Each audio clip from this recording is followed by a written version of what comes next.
Halo brother, manapun kalian berada, semoga baik-baik saja, sehat dan banyak rezekinya. Kali ini kita akan membahas alur cerita dari sebuah film yang menceritakan tentang seorang bocah culun yang sering dibully oleh temannya. Namun dia menjadi jago bela diri setelah dilatih oleh dua master yang berilmu tinggi. Dan beliau juga mampu berhasil menjalani misi yang berat dan mustahil. Tidak usah berlama-lama lagi, mari kita masuk ke alur ceritanya.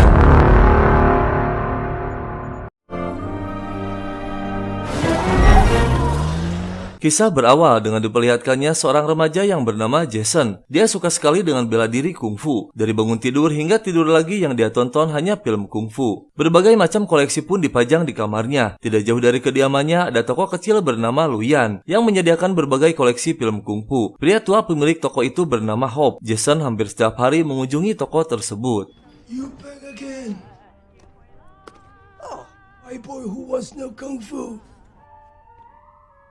Jason tanpa sengaja melihat banyak koleksi barang antik di suatu ruangan. Dia mengambil tongkat yang tergeletak di lantai. Hope mengatakan tongkat itu sudah lebih dari 100 tahun peninggalan kakeknya dan sedang menunggu orang yang tepat untuk mengembalikan ke pemiliknya. Grandfather opened this shop to come to pick up. Northern Temple style bow staff. Seperti biasa, Jason seringkali mendapatkan perlakuan buruk dari teman-temannya. Dia sering dibully dan diremehkan hingga dipukuli tanpa sebab. Namun apa daya, Jason hanya bisa pasrah saja menerima hinaan dan tertawaan dari mereka. What we got here? Come on. Let's see some. Malam harinya, Jason dipaksa untuk memasuki toko Luyan. Mereka merencanakan niat jahat akan merampas uang milik Hope. Mereka pun memasuki tokonya dan tanpa basa-basi menanyakan di mana disimpan uangnya. Tidak berperasaan, Hope ditembak saat memukul salah satu dari mereka. Jason diberi amanat untuk mengembalikan tongkatnya kepada pemiliknya. Jason yang ketakutan lari menyelamatkan diri namun dikejar oleh mereka.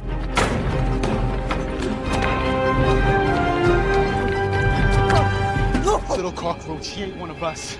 Ada keajaiban yang terjadi dari tongkat tersebut. Jason masuk ke masa lalu di mana di masa itu semua para pendekar sakti mencari tongkat. Jason tersadar dan bingung apa yang telah terjadi. Dari mulai pakaian orang-orang dan tempatnya terasa asing baginya.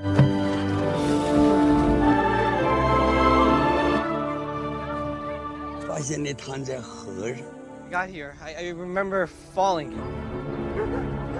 Tidak berselang lama muncul pasukan prajurit membantai para penduduk. Salah satu dari mereka melihat keberadaan Jason kemudian mengejarnya. Namun pada saat akan dihabisi ada seseorang yang menolongnya. I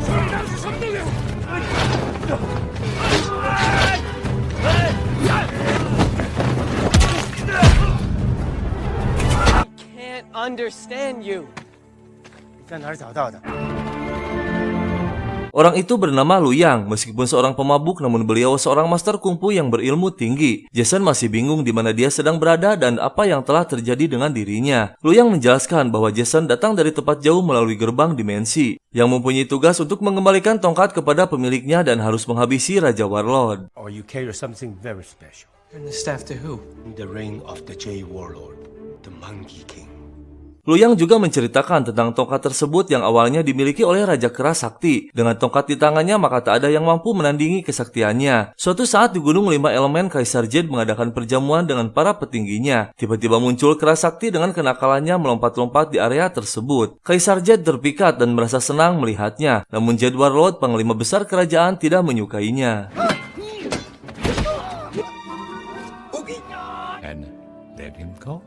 Kaisar Jade meninggalkan tempat tersebut lalu mempercayakan seluruhnya kepada Warlord. Disitulah kesempatan dia berniat untuk menghabisi Raja Kera. Warlord menantang Raja Kera untuk bertarung di atas Gunung 5 Elemen di kediaman istana Warlord.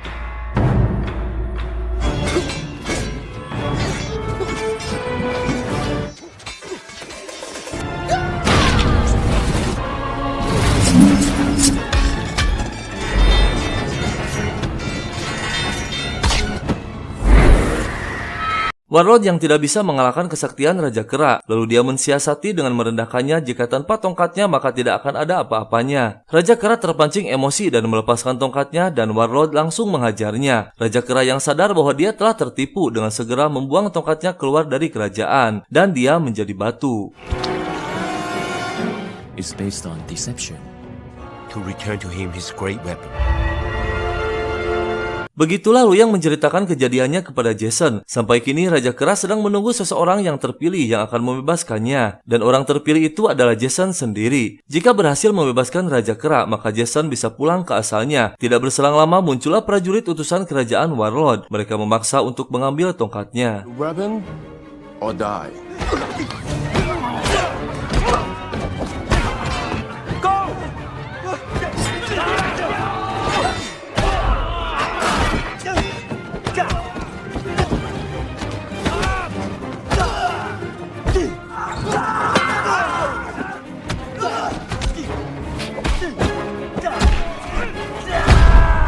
Para prajurit berdatangan lebih banyak lagi. Luyang dan Jason pun melarikan diri. Tiba-tiba muncul satu orang lagi membantu mereka berdua. Seorang gadis cantik yang bernama Sparrow. Golden Sparrow from the south.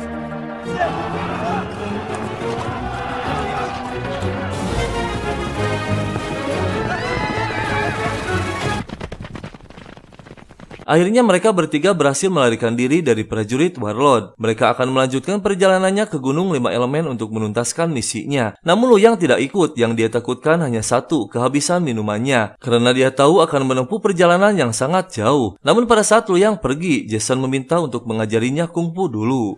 Teach me to fight. Swing soft, cut hard. When are you gonna teach me kung fu? I teach you kung fu.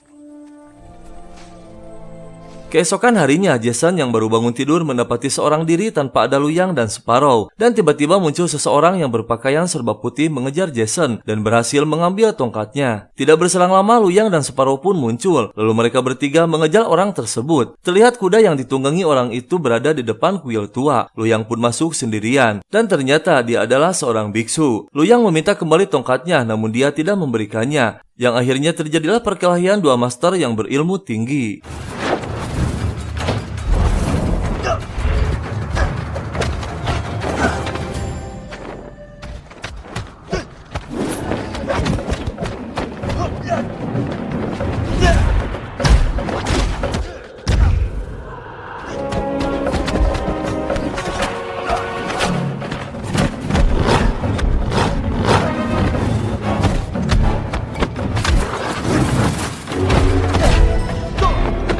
Setelah sekian lama terjadi perkelahian yang tidak ada ujungnya, tiba-tiba Jason masuk dan memegang tongkatnya. Namun setelah ada penjelasan, ternyata mereka berdua salah paham. Misi mereka ternyata sama, yaitu akan membebaskan Raja Kera dan mengakhiri kezoliman Raja Warlord.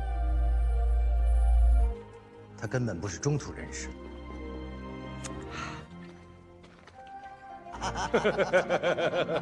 Biksu Sakti akhirnya bergabung sama-sama akan membantu menjalankan misinya. Mereka pun melanjutkan lagi perjalanannya menuju istana Warlord. Sambil menempuh perjalanan yang jauh, Jason dilatih bela diri oleh dua master yang berilmu tinggi. Speed before sweet. Horse stance. Speed, accuracy, and power. Look! See? Hey, Drew, show respect to your teachers. Every day with such a skill, this too is kung fu. Setelah dirasa cukup beristirahat, mereka pun melanjutkan lagi perjalanannya. Namun setelah memasuki perkampungan, mereka berhenti sejenak karena terkejut melihat perkampungan yang sudah hangus terbakar dan tidak ada satu orang pun yang tersisa. Sparrow yang mempunyai dendam mendalam terhadap Warlord bercerita tentang keluarga dan kampung halamannya yang dihabisi oleh prajurit Warlord. Hanya Sparrow satu-satunya yang tersisa dan dia mempunyai senjata yang mampu menghabisi tubuh Warlord yang kebal. Kill an immortal. Vengeance has a way of rebounding. Of sensitivity. Mereka melanjutkan lagi perjalanannya dengan berjalan kaki menyusuri padang pasir yang tandus dan panas. Sesekali Jason yang sudah kelelahan sempat terjatuh. Mereka terus berjalan lagi dengan jarak tempuh yang sangat jauh. Hingga sampailah mereka di sebuah gua untuk beristirahat dan menghindari badai pasir. What if I can't handle it? Don't forget to breathe. Kali ini semuanya sudah kelelahan, stok air minum pun sudah habis. Luyang mencoba akan memanggil hujan dengan mantranya, dan ternyata tiba-tiba ada air mancur dari atas.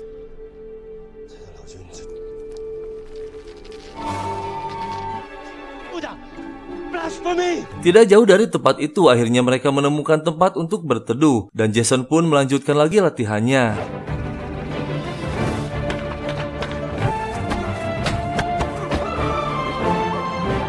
Tidak disangka utusan Warlord tiba juga di sana. Si wanita penyihir yang berilmu tinggi mencoba merebut tongkatnya, namun biksu sakti berhasil menggagalkannya dan terjadilah pertempuran lagi. Kill them.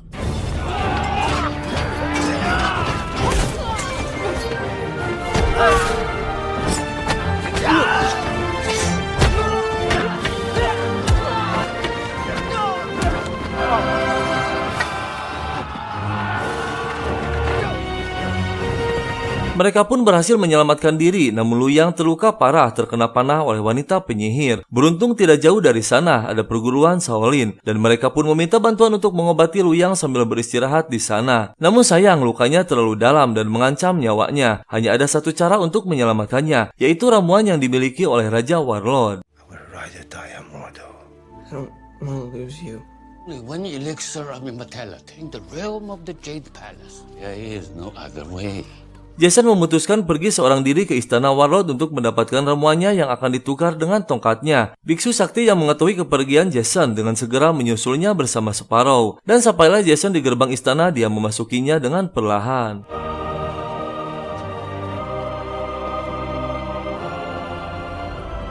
A most excellent judgment. Akhirnya Jason bertemu dengan Raja Warlord. Tanpa basa-basi dia langsung mengutarakan kedatangannya untuk meminta ramuan yang akan ditukar dengan tongkatnya. Karena menurut Jason nyawa gurunya lebih penting daripada misinya. Namun Raja Warlord tidak memberikannya begitu saja. Jason harus bertarung dengan wanita penyihir. Jika menang maka akan mendapatkan ramuannya.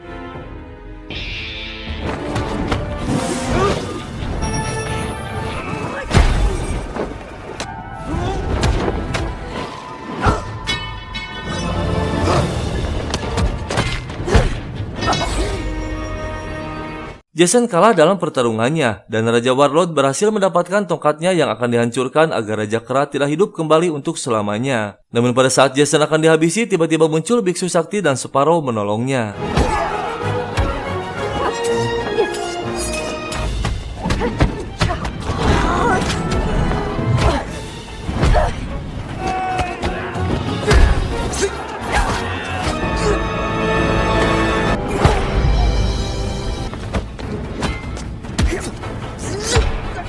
Tidak lama kemudian, beberapa murid Shaolin datang membantu mereka, dan tidak ketinggalan juga Luyang pun hadir di sana meskipun dengan kondisi sakit parah. Lalu Jason berusaha untuk mendapatkan ramuannya yang berebut dengan si wanita penyihir.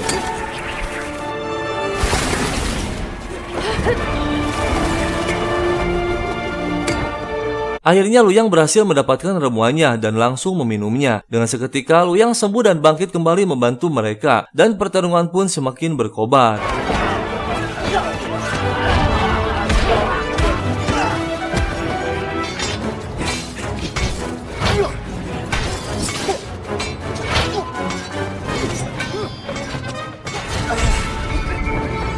Biksu sakti yang sudah mulai terpojokkan oleh kesaktian Raja Warlord. Kemudian dia melemparkan tongkatnya kepada Jason dan menyuruhnya untuk segera memukulkan tongkatnya kepada Raja Kera yang sudah menjadi batu. Akhirnya Jason berhasil memukulkan tongkatnya dan terjadi ledakan yang sangat dahsyat.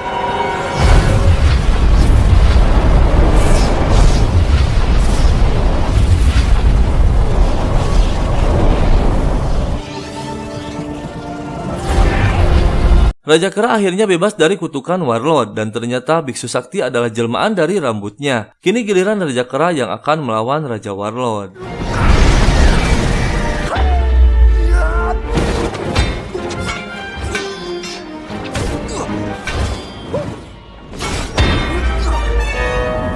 Pada saat sedang terjadi pertarungan, tiba-tiba muncul Sparrow melesatkan senjatanya. Namun Sparrow bukan tandingan Warlord yang membuatnya malah terpental keras. Sementara Luyang dan wanita penyihir pun masih bertarung.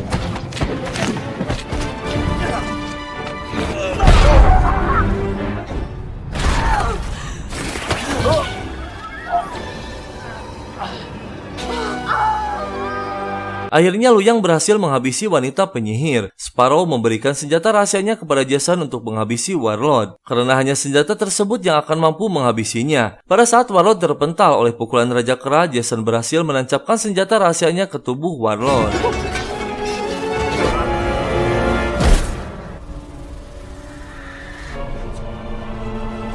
Akhirnya mereka berhasil menjalankan misinya. Raja Kera kini sudah bebas dan Warlord sudah tewas. Namun Sparrow tidak tertolong nyawanya. Tidak lama kemudian muncul Kaisar Jed. Jason meminta bantuannya untuk menolong Sparrow, namun Kaisar Jed tidak bisa mengabulkannya. Is there anything you can do? I am sorry. Was written by her own hand. Tibalah Jason akan kembali ke dunia asalnya. Jason merasa bersyukur dan berterima kasih kepada kedua gurunya yang telah melatihnya bela diri. Terlebih kepada Luyang yang telah membimbing hingga misinya selesai. Master and student. You freed me, traveler.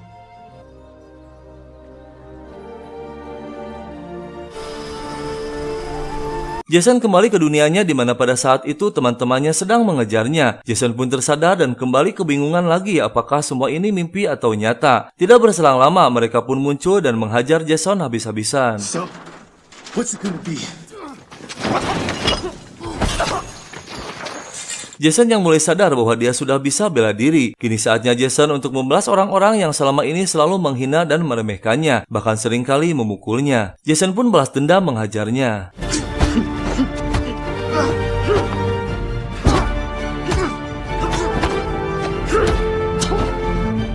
We don't have to do this.